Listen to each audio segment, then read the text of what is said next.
الرحمن الرحیم۔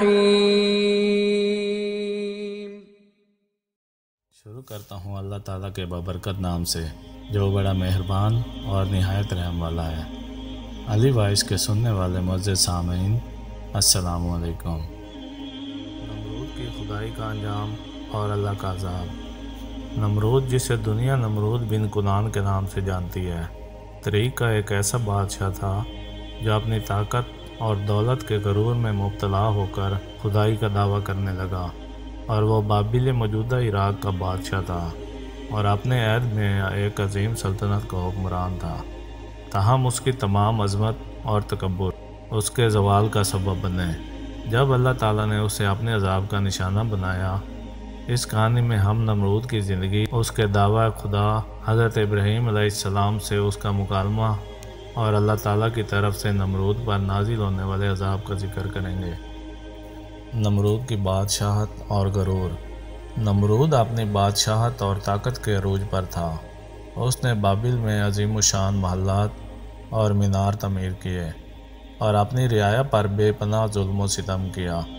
اس کا غرور اتنا بڑھ گیا کہ وہ اپنے آپ کو خدا سمجھنے لگا۔ وہ دعویٰ کرتا تھا کہ زمین و آسمان پر اس کی حکمرانی ہے اور وہی زندگی اور موت کا مالک ہے۔ نمرود نے اپنی عوام کو بھی اس بات پر مجبور کیا کہ وہ اسے خدا تسلیم کریں اور اس کی عبادت کریں۔ بابل کے لوگ نمرود کے خوف اور دباؤ کے تحت اسے خدا ماننے پر مجبور ہو گئے۔ تاہم نمرود کا دعویٰ خداوندی زمین پر ایک ناپسندیدہ اور ناپاک دعویٰ تھا جسے اللہ تعالیٰ نے رد کر دیا اور اس کے زوال کی بنیاد رکھ دی۔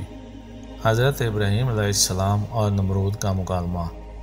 نمرود کے عہد میں حضرت ابراہیم علیہ السلام اللہ کے برگزیدہ نبی تھے۔ حضرت ابراہیم علیہ السلام نے توحید کا پیغام پھیلایا اور لوگوں کو اللہ کی وحدانیت کی طرف دعوت دی۔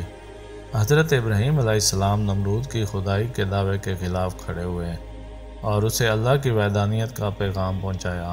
تاریخ اور اسلامی روایات کے مطابق ایک دن نمرود اور حضرت ابراہیم علیہ السلام کے درمیان ایک اہم مکالمہ ہوا۔ نمرود نے حضرت ابراہیم علیہ السلام سے پوچھا کہ تمہارا خدا کون ہے؟ حضرت ابراہیم علیہ السلام نے فرمایا، میرا خدا وہ ہے جو زندگی اور موت دیتا ہے۔ نمرود نے اپنے غرور میں جواب دیا، میں بھی زندگی اور موت دیتا ہوں۔ نمرود نے دو قیدیوں کو بلایا، ایک کو قتل کرنے کا حکم دیا اور دوسرے کو چھوڑ دیا۔ وہ کہنے لگا، دیکھو، میں نے ایک کو زندگی دی اور دوسرے کو موت۔ حضرت ابراہیم علیہ السلام نے نمرود کے اس جواب پر ایک اور دلیل دی۔ آپ نے فرمایا، میرا خدا سورج کو مشرق سے نکالتا ہے، تم اسے مغرب سے نکالو۔ یہ دلیل نمرود کے لیے ناقابل جواب تھی اور وہ حضرت ابراہیم علیہ السلام کے سامنے لاجواب ہو گیا۔ نمرود کا غرور ٹوٹنے لگا، لیکن اس نے پھر بھی اپنی ہٹ دھرمی نہیں چھوڑی۔ نمرود پر اللہ کا عذاب۔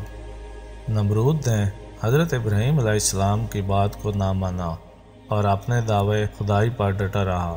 اس کے کفر اور غرور کی وجہ سے اللہ تعالیٰ نے اس پر سخت عذاب نازل کرنے کا فیصلہ کیا۔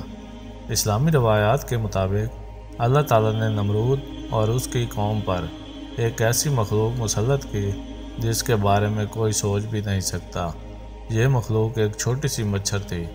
کہا جاتا ہے کہ اللہ تعالیٰ نے نمرود کی فوج پر بے شمار مچھر بھیجے جو ان کے جسموں میں داخل ہو کر ان کی ہلاکت کا سبب بنے۔ نمرود خود بھی اس عذاب سے نہ بچ سکا۔ ایک مچھر اس کی ناک کے راستے اس کے دماغ میں داخل ہو گیا اور اس کے دماغ میں گھس کر اسے اذیت دینے لگا۔ نمرود اس مچھر کے وار سے نجات پانے کے لیے اپنے سر کو مارتا رہتا، لیکن کوئی آرام نہ آتا۔ آخرکار وہ اس اذیت میں مبتلا ہو کر ہلاک ہو گیا۔ نمرود کی کہانی کے اسباب۔ نمرود کی کہانی انسانی تاریخ میں ایک اہم سبق رکھتی ہے۔ یہ کہانی ہمیں اس بات کی یاد دہانی کراتی ہے کہ دنیا کی کوئی طاقت اللہ کی قدرت کے سامنے نہیں ٹھہر سکتی۔ نمرود کی عظمت، دولت اور سلطنت سب کچھ اس کے غرور کی وجہ سے ختم ہو گئے۔ اللہ تعالیٰ کے حکم اور طاقت سے کوئی انسان یا بادشاہ مقابلہ نہیں کر سکتا۔ نمبر 1، توحید کی اہمیت۔ نمرود کی کہانی ہمیں توحید کی اہمیت سکھاتی ہے۔